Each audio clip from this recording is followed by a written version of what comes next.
After months of waiting, Sony finally revealed more details of the PlayStation 5. We've had two videos now. One is the teardown, which is exactly what it says on the tin. Sony ripped apart a PS5, showing how to upgrade the storage in the system, which of course is very important given we are limited in space for both next generation consoles. The second thing is that we learned the cooling solution in the PS5 is indeed using liquid metal and various other very interesting discoveries. I did a full video breaking down a lot of this stuff, which you can find, hopefully, I remember to anyway, link it in the video description. There was a second video too, where we got kind of an overview of the specifications of the console. There was nothing super technical here, unfortunately, though Sony did provide further clarification to why SSDs are so important and reaffirmed features such as hardware-based ray tracing thanks to custom RDNA to GPU.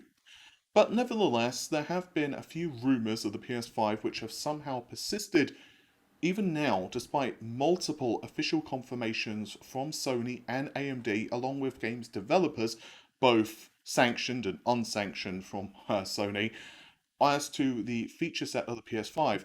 The first is that the PS5, in terms of the rumours, is that the PS5's GPU is overclocked. And the second rumour is that it's not full RDNA 2 and it's missing certain key functionality. Ironically enough, given we've seen so many confirmations of it at this point, one of those being hardware-based ray tracing. So I wanted to make this video with the focus of it being to debunk all of this stuff and to actually explain what the hell has been going on with the PS5's APU, which honestly has led to a lot of this confusion. I will say that a lot of this stuff also hasn't been helped by radio silence from Sony, and they've been extremely cagey going into this generation. I also feel that the way that they handled the Road to PS5 event probably didn't help things too. It was presented in quite a dry manner, and I think that it wasn't very accessible for many people. Now, for those really invested in technology, it was a goldmine of info. But it was definitely designed for developers, which was kind of the point, and I think that what the strategy should have been instead is for a event which was designed more for the public, with the Road to PS5 either being accompanying this or separate and maybe just for developers and perhaps private. If you're unfamiliar with the channel, I would like to add a little about me first, because I know that this type of content is prime for console wars. And I realise that no matter what, if someone is really staunch on the PlayStation or the Xbox, this content is not going to change it. You're going to pick and support the console platform you want, which honestly is fine by me. I am primarily a PC gamer. It's the platform that I have preferred to play on since like the 90s. I do own an Xbox One X, a PlayStation 4 Pro, and a Nintendo Switch, and I do occasionally game on them. I'm really looking forward to both next generation consoles from Sony and Microsoft. In fact, I have the Series X and S on pre-order, and I've got a PS5 on pre-order as well, and I'm not quite sure how I managed to snag them, but I did. Although, despite that I am looking forward to them, most of the reason that I've picked them up is for the channel.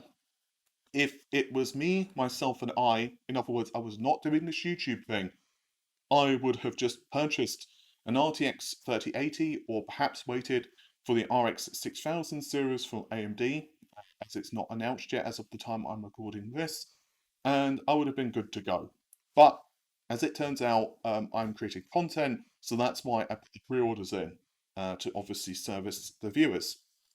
So I don't have a particular interest to either succeeding. I love all technology, AR, VR, AI, consoles, PC, high performance computing, everything. I just love the technology and I think that's cool. So my goal is to hopefully provide you insight into the technology. And with luck, some of you perhaps will learn something or another. The last thing I would like to say as well is I don't have a direct connection with either Sony or Microsoft. That is, I am not getting free hardware from either of them. The only real connection I've had is with Microsoft, and they've given me a code for a couple of games. I believe Gears 5 was one of those, as I asked Microsoft, could I have a code because I wanted it for benchmarking purposes or something like that, and the person graciously provided me a code because they had one spare. So that was it. So with that said, let's get into this because there is a ton of stuff to get through. The PlayStation 5 uses a SoC, System on Chip, although sometimes it's referred to as APU, Accelerated Processing Unit. Technically though, for the PS5, SoC is more accurate. It basically is an amalgamation of a CPU, Central Processing Unit, handling general workloads, GPU, Graphics Processing Unit, which handles, well, graphics workloads as well as compute workloads, and other components such as memory controllers, I/O, Tempest Engine, which is Sony's dedicated audio processing custom solution, and more. Basically, it's one piece of silicon. It doesn't use a chiplet design, but in the teardown, the markings of the chip are clearly visible. And if you look up the PCI IDs, simplified, this is basically a device, a list, of device IDs given to PCIe devices, which allow it to be recognized by different OSs and drivers and stuff like that. The chip is associated with Oberon. This leads us to two specific pieces of FUD about the PS5. The first is that it's overclocked its GPU, born out of GitHub results of the GPU running at just 2 GHz, and the second is it doesn't support RDNA 2 features.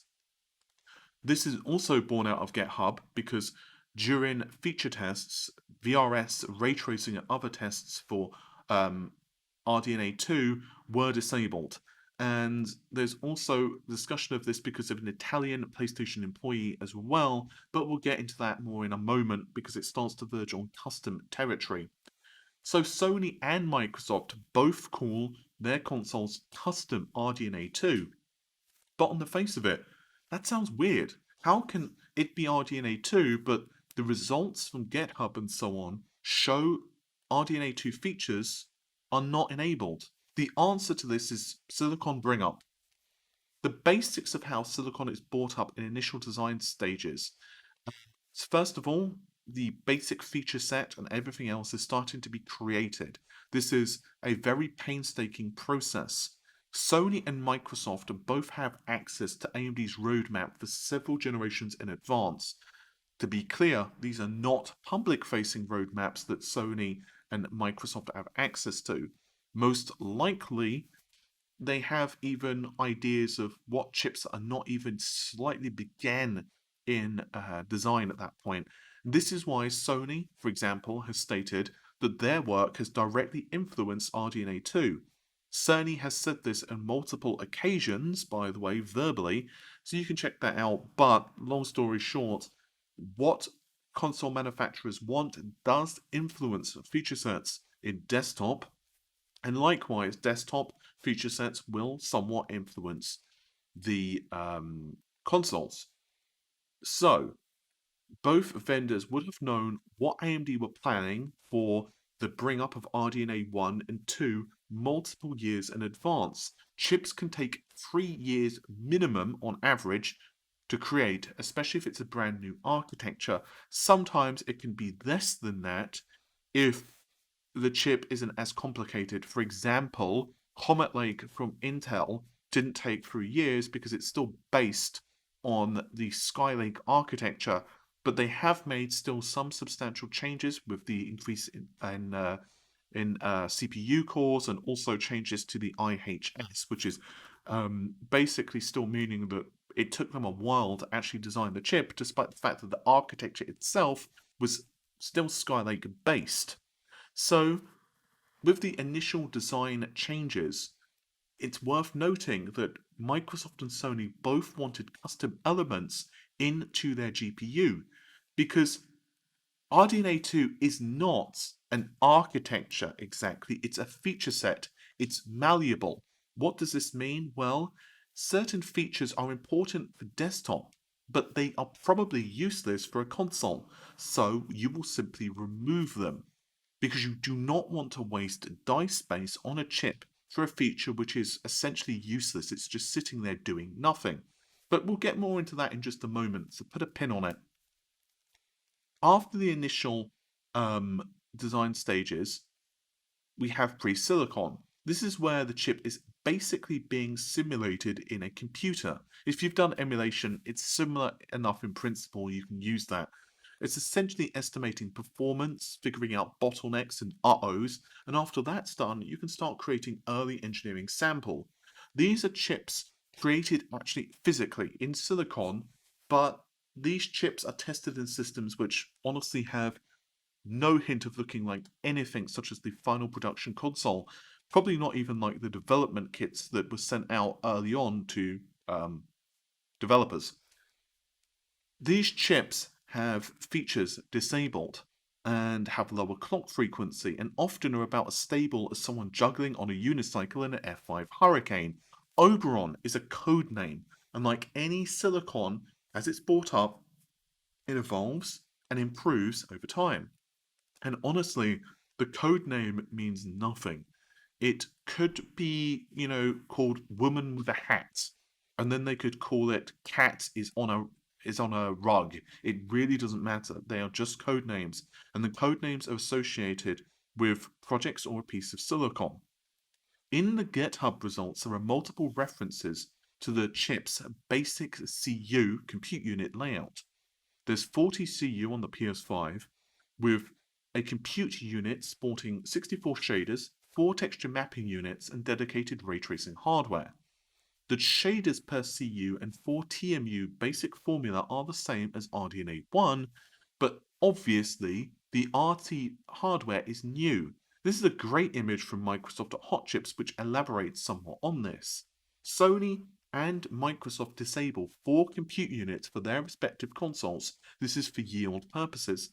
So 56 compute units becomes 52 for the Xbox Series X, and 40 becomes 36 for the PlayStation 5. The feature sets then were disabled because early silicon for the PS5 was simply crashing during the bring up process. I've gone into this extensively in another video, I'll link it in the description, but anything over a very low clock frequency with these features enabled would cause the system to crash and hard lock. When I was leaking details of Nave 1X, first generation RDNA 1, I was told and reported that Nave 1X was a nightmare, end quote, to bring up, and later learned that certain features were scrapped for release and held back for RDNA 2. I believe VRS was one of them. By the way, AMD have even confirmed that they did this for Zen 1, holding features back for Zen 2. In case you're wondering, if you're not a regular viewer, how good my sources are, I recently leaked the Infinity cache information, which has now been confirmed by various patents for RDNA 2, performance targets, which now AMD have confirmed in recent events, Nave 2X having hardware-based ray tracing, which I confirmed back in March of last year, that's 2019, photos of unreleased cards, tons of information about the PS5 cooling solution and how quiet the console is, the basics of Sony's reveal plans, including the fact that we would see games running on actual hardware, and that was their major intent, and other information I've leaked too for Nvidia, Intel, and other companies. But I want to focus here on just Sony and AMD leaks, and while there is other stuff that I've leaked for both companies, let's just stop there. Getting back to my point, RDNA 2 is difficult in bringing up and needed multiple retapes, redesigns, and tweaking, as is the case for a lot of silicon, not least of which is to hit the efficiency goals that AMD had in mind for the desktop and Microsoft and Sony demanded as a necessity for the Xbox and PlayStation, respectively. At this point, stating something like PS5 doesn't have hardware ray tracing is to ignore, well, tons of facts, official statements, likely to the point you would need to be a coma patient. If you want to know how RT works in the PS5, it's the same as the Xbox Series X, which We've gone into extensively with the hot chips analysis. Again, I've linked it in the video description. Here, the TMU of RDNA2 basically serves as a role for texture mapping and also performing some of the steps necessary for RT work after the actual dedicated hardware tells it what to do. You can even see how Mark Cerny, during the Road to PS5 event, verbally gives a description of how BVH works on the PS5 GPU. Another major new feature of our custom RDNA 2-based GPU is ray tracing, using the same strategy as AMD's upcoming PC GPUs. The CUs contain a new specialized unit called the intersection engine, which can calculate the intersection of rays with boxes and triangles. Then, in your shader program, you use a new instruction that asks the intersection engine to check a ray against the BVH.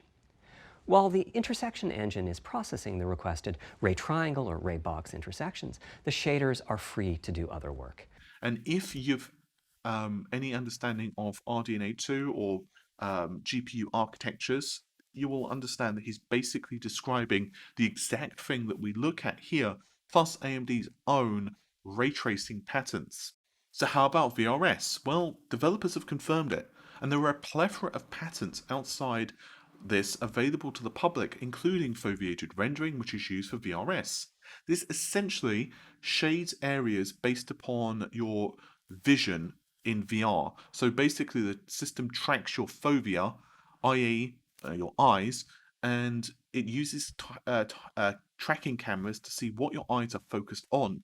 Things that are outside your focus will be shaded at a lower quality level to reduce the overall requirements of shading a specific scene for performance improvements. Microsoft even states that the silicon cost for VRS is tiny, but the speed-ups are pretty immense. We'll go more into features in a moment, but I feel we're starting to get into custom territory here, and I now want to move over to the clock frequency of the PS5. Very early PS5 GPU results were running at just 1 GHz. These were publicly released on the internet, well, leaked on the internet from testing, but then we saw the GitHub results, which were 1.8 and 2 GHz. But the PS5 uses a variation of AMD's SMARTSHIFT technology, which dynamically adjusts clock frequency based on workloads. It's also worth noting, as an aside, that the GitHub results, even when they leaked, were old, very old. They were not current when they leaked.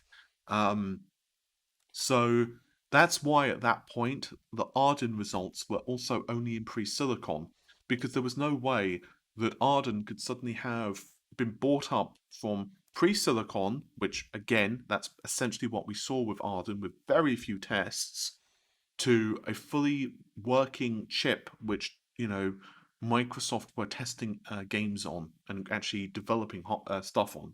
It just isn't possible. So I believe my source when I was told that they were very old. But this performance, the shifting of clock frequency of the PS5, it's not dependent on heat. And that right there is just incorrect. It's power, which is the constant.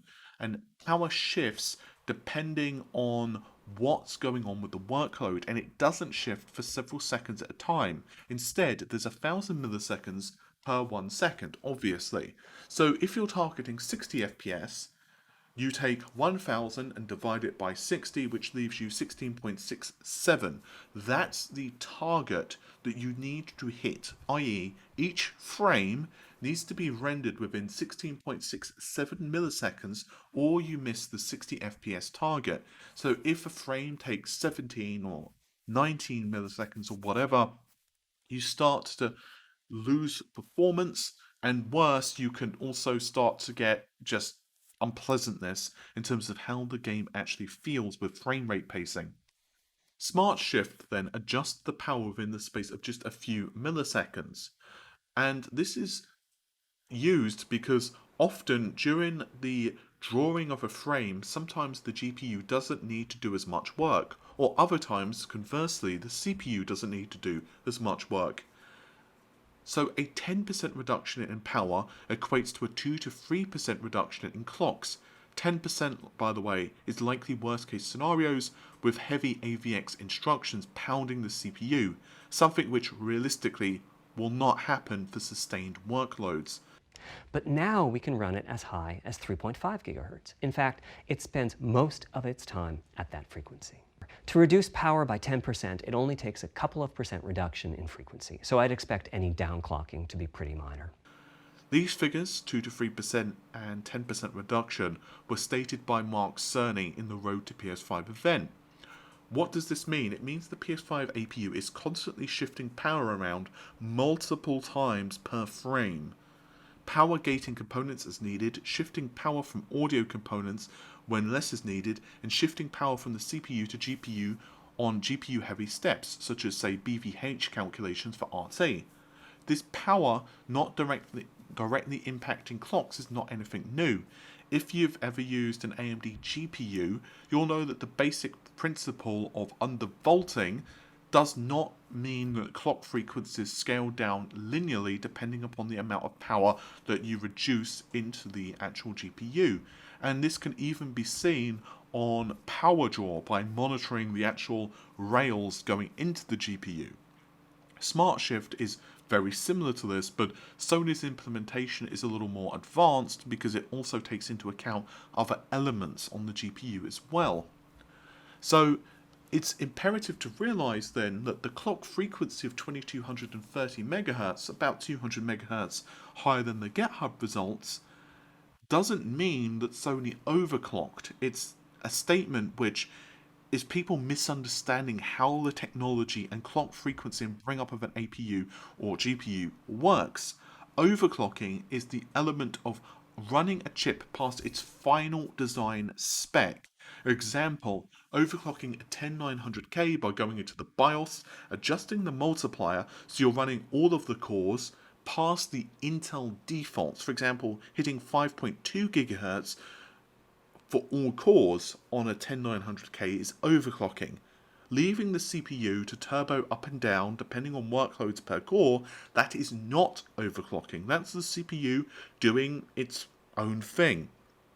And that's just how the tech works. The PS5 GPU is intended to run at 2230 MHz, with SmartShift adjusting power if, say, heavy AVX instructions hit the CPU, because they do require more juice. In general, though, Sony have stated that there is enough power to run the CPU and GPU at max clocks, but again, sometimes there are outliers like heavy AVX instruction processing, and this can eat more power on the CPU.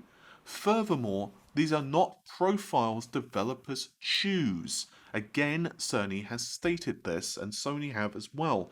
Early development kits, there were profiles. But now there are not profiles, because otherwise the actual fact that it's using variable frequency in SmartShift, it's contrary to that.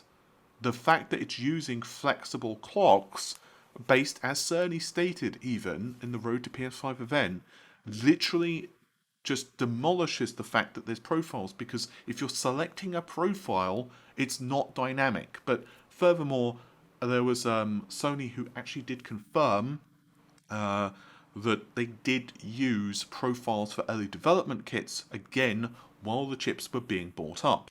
But 2230 MHz isn't high either for RDNA 2.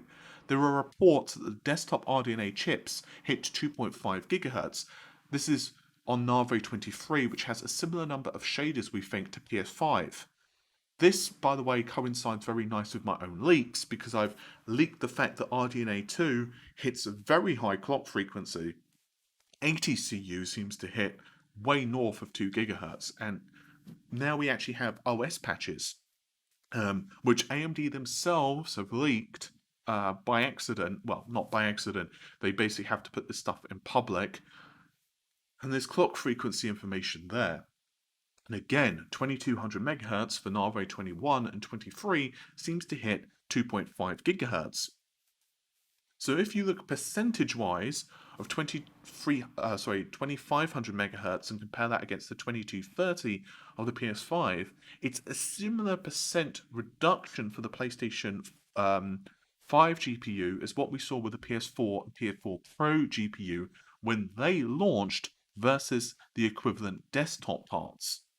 And this narrative also ignores silicon being bought up. For example, what about Zen 2? These early engineering samples weren't running at final clock frequency, and we saw multiple Comet Lake samples run much lower than their final clocks, and that, by the way, is despite the fact that Skylake at this point is a tried and true architecture, having existed in multiple generations of Intel processors and still on the same ish 14nm processor. Heck, just very recently from Intel, we saw an Alder Lake S desktop part, which was running on Syssoft Sandra, barely cracking over 1 gigahertz. So again, when Intel are releasing this chip in 2022, do you think they're going to be overclocking it by not running it at 1 gigahertz? Of course not. In fact, what people are forgetting as well is that Arden, which is the Xbox Series X running in pre-silicon, was being tested at 56 CU and running around 1700 megahertz. With this same logic, Microsoft overclocked the Xbox Series X, but of course they didn't. Because Microsoft did know what they're doing, they made smart, logical decisions on their system because Microsoft have a team of engineers with decades of experience, same as Sony does for the PlayStation 5 and AMD does with their respective divisions. And again, this is not a narrative against the Xbox Series X.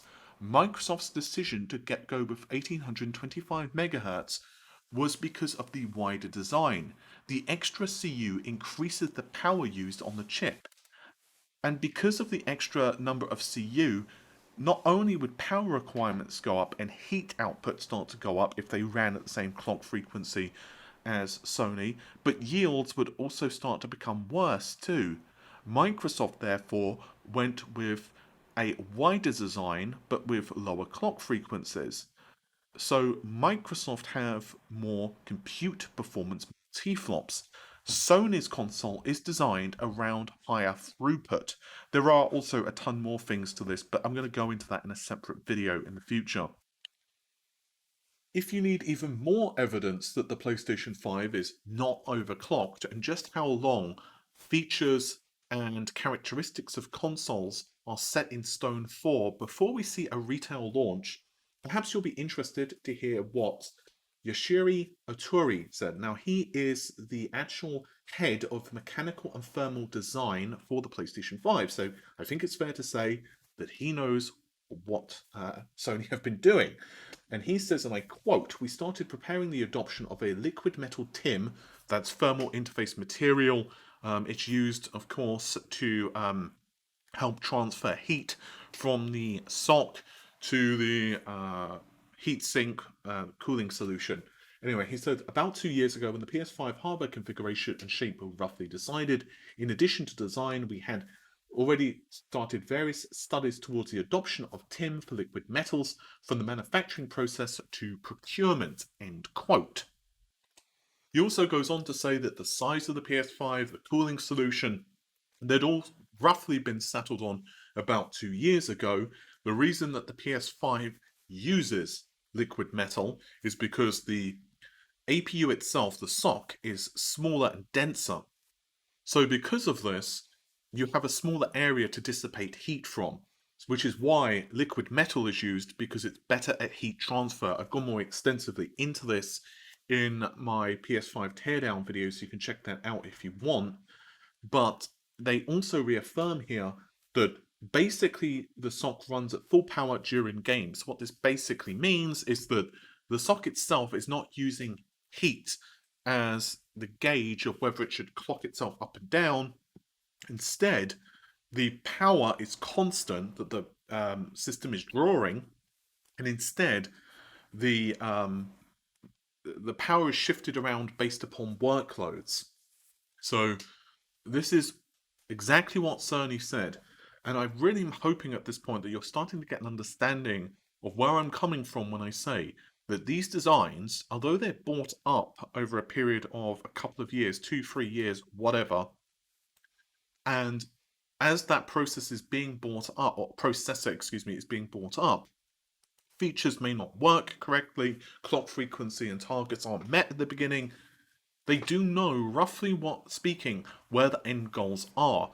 So you do not go into the design of a console and then, like, half a year or something like that before launch, say, hey, you know what, I want to add hardware-based ray tracing to this design. It just doesn't work in real life. It is impossible for this type of stuff to happen. Console designs take years. And think of it this way, these designs, the PS5 and everything else had, in 2 years ago, roughly, the PS5 and everything else had basically taken shape in terms of what they knew they wanted to accomplish to actually get the features and clock frequencies that they had aimed for. So think of how long the actual feature set for the console would have been locked down for prior to this actual even investigation of what TIMs and stuff that they would be utilizing and cooling solutions. In other words, this is not, 2 years or something like this. This is multiple years, and again shows how long console manufacturers are working with the likes of AMD to bring up an APU. But now let's go back to the feature set. Rosario Lenardi, who is a Sony employee, made a comment that the PS5 GPU was not quite RDNA 2, but you could think of it more like RDNA 1.5. Unfortunately, in his own words, well, you know what, I'm just going to read out his words verbatim. RDNA 2 is a commercial abbreviation to simplify the market. Otherwise, GPUs with completely random feature would just come out and be difficult for the average user to choose. For example, support for ray tracing is not present on any AMD GPU currently on the market. The PS5 GPU is unique. It's not classifiable as RDNA 1, 2, 3 or 4. By the way, he's there just confirmed RDNA 4 is being designed, and a lot of people miss that. It is based on RDNA 2, but it has more features and I think one less. That message came out badly. I was tired, and I shouldn't have written the things I wrote, complaining I've received insults for my statements. So right there's a lot of stuff to dissect. Let's go through it real quick. Now, I will admit, his initial wording actually really confused me, and at first I wasn't even sure whether it was a real Sony employee account. And I believe that there were some investigations being done behind the scenes. But yeah, so when it comes to RDNA 2, this meets exactly what I was mentioning a moment ago. RDNA 1, 2, and so on, they are basically just ways for people to understand what is actually going on with a set of GPUs. It's essentially more a marketing feature set, but when it comes to custom GPUs for consoles, it's not that simple. It's why they keep, that's for Microsoft and Sony, adding custom RDNA 2. And that, again, is not 100% technically accurate, and they probably don't really refer to it like that in terms of engineering. They're basically saying that RDNA 2 is acting like a base of the features, but they are customizing elements of it as they need for their solution. So when it comes to the PS5 GPU, they are stating it's not RDNA 1, 2, 3, or 4, but it's based on RDNA 2, but it has more features, and I think one less. And I am positive that the one less is accurate, and I believe it's a desktop-focused feature. So just remember that if you look at what Microsoft have confirmed for the Xbox, for example, they've confirmed that there's custom work. So Microsoft, for example, have confirmed that there's custom RT work on the Xbox Series X, as well as work for the GPU enhancing older games. So even if Sony took RDNA 2, made no other changes at all, let's just live in a fantasy world for a second and say that they took RDNA 2, they made literally no changes to the feature set, there's no custom work, there's no hardware geometry engine, nothing. It's basically RDNA 2, but they added in the PS4 and PS4 Pro clock frequency and adjustments where it can run PS4 and PS4 Pro games by adjusting clock frequency dynamically. It is now custom. Even Microsoft, if the only tweak they did with their GPU, and it's not, but let's just say it was, the only tweak that they put into their GPU was to enable auto HDR for backwards compatible games, and it's not the only tweak Microsoft have added into their GPU. But let's just say it was. It is now custom because it is not the same as desktop.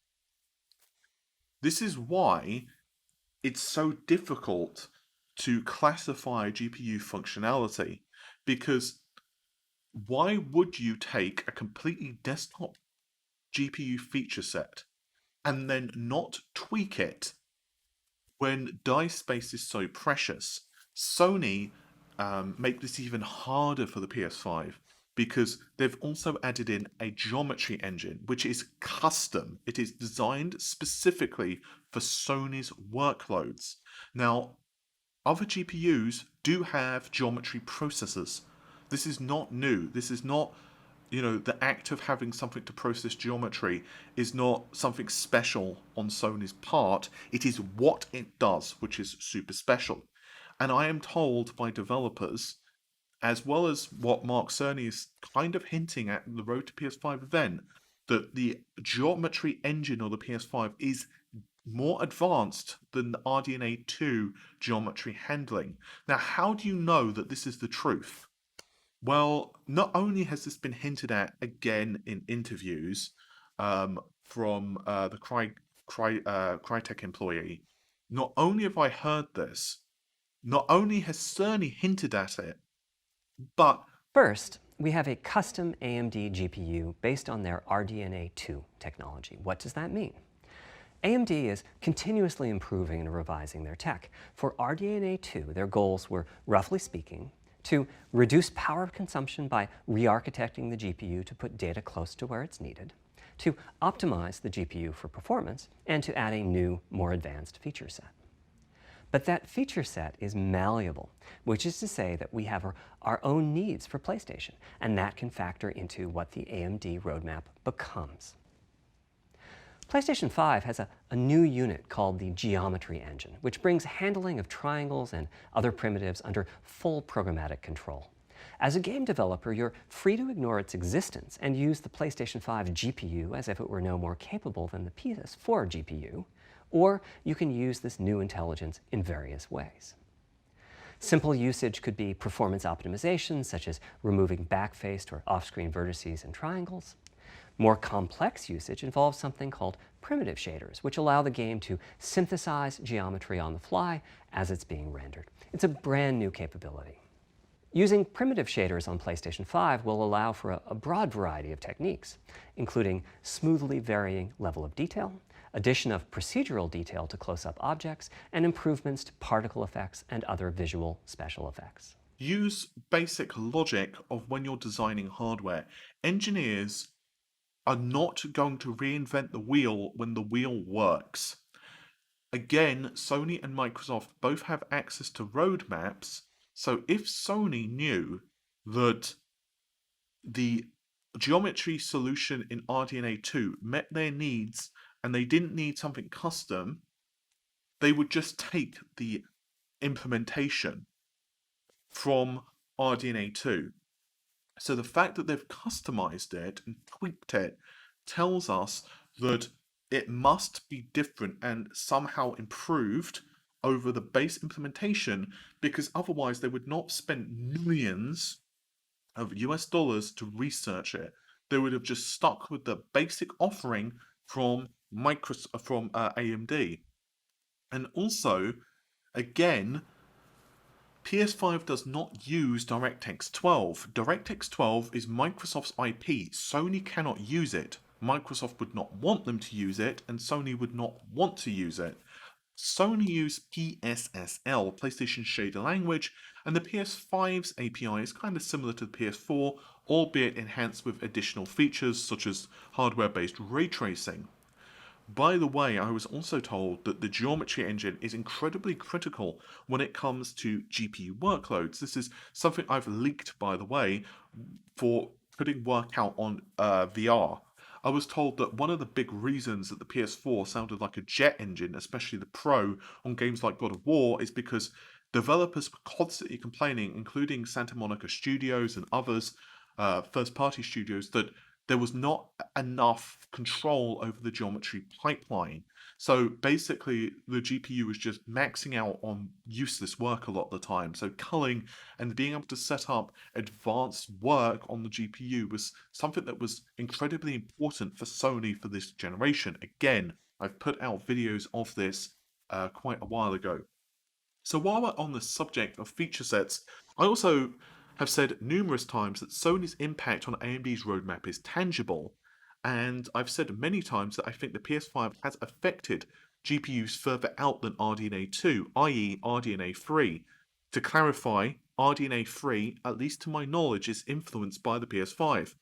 Again, this is not out of the ordinary for Silicon design and has been shown to be the case multiple times with Sony and AMD's relationship in the past. AMD confirmed when the PS4 was being released that the request from Sony to bump up the asynchronous compute engine, ACEs, directly impacted their decision with the Radeon 200 series and subsequent GPUs from the company.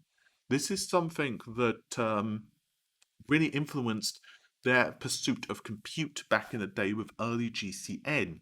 Not only this, but we've even seen the PS4 Pro's GPU sport rapid packed math, along with other functionality which was not found until AMD's Vega architecture. Note, Vega was not released until well after the PS4 Pro, and the PS4 Pro GPU was largely Polaris based but with custom work from AMD which added in this Vega functionality, as well as other stuff specifically for Sony. While RDNA 2 on desktop is only being announced at the end of this month, as of the time I'm recording this, RDNA 2 has been in the wild for some time. We've even seen benchmarks of this date back to January of this year. AMD's RDNA 3 silicon is already being tested, and we've already seen multiple entries of it discovered. AMD have even stated in public that RDNA 3 development is going along very well, and RDNA 4, Rosario just confirmed this, RDNA 4 is in development. So yes, I do believe that the PlayStation 5 does influence AMD's future GPU architectures. And again, this is nothing new. Sony, Microsoft, and AMD have had this relationship for some time now. And again, as I mentioned throughout this video, we've seen numerous examples of this. Sony, for example, again, pushing the fact that they wanted additional compute queues for the PlayStation 4, and lo and behold, this influence, as Mark Cerny stated, it was Sony's idea to do this, and these influences were later implemented in later desktop GPUs by AMD. In the early days of learning the hardware and what Sony and Microsoft have done, we take information we can and learn about it from trickles of leaks, official statements, and naturally we make guesses. I too at one point questioned if Sony had hardware-based ray tracing in their GPU. I even essentially asked Reuven over at AdShare, who develop Local Ray, during an interview if a modern console uses their solution, and he said no, think current generation. But as new evidence comes out, we need to adjust and tweak our opinions. If nothing else from this video, hopefully you'll learn that if someone by the name of PlayStation Fan 6969 or Xbot72 says something negative or positive about their respective console which goes against what is officially stated by either company, you should probably take it with a pinch of salt at the very least and do your own due diligence. And that right there, I think, is the best philosophy. Don't just watch my content, watch other content too. There are tons of other really good YouTubers out there and tons of other great content, which I think, you should check out. Um, And above all, just play video games. No matter what platform you prefer, it's totally okay. If you prefer Xbox, I'm 100% there. For quite a while, I mostly played on Xbox 360 because I just couldn't afford the latest PC hardware at the time, to be really honest with you. It was that simple. And then later on, I did upgrade my PC, and the 360 kind of faded away a little bit. The same thing for the PlayStation. And there was a point there where I would mostly play on the PlayStation 1. And then, of course, I started to get more into PC gaming. And all of that is fine. Just play whatever you prefer, however you prefer. And that's it, really. I think that's the most important thing. So I want to finish the video with something perhaps a little positive. Let me know in the comments what games you are interested in for the next generation. I know that the launch period is going to be quite interesting for both, in that unfortunately not all of the games launch at launch, but for me, for the Xbox, I'm interested in a couple of titles specifically. DMC 5, because the PC version, for whatever reason, isn't going to get ray tracing support, plus as well some other content. I finished DMC 5 on the PC, but I'm willing to replay it. It's cool. And it's also a cheaper release too, which is definitely a bonus. Cyberpunk 2077. Again, I definitely want to pick that game up. I'm going to be getting that on PC too. I think Nvidia are providing me a code for that, as I have an RTX 3080 Founders Edition card, and I'm working on a couple of projects for Nvidia. So yeah, that I'm really looking forward to doing some comparisons again against the consoles, and I really, really want to play the medium. The game looks fantastic. For the PlayStation, Spider-Man, I never played the original on the PS4.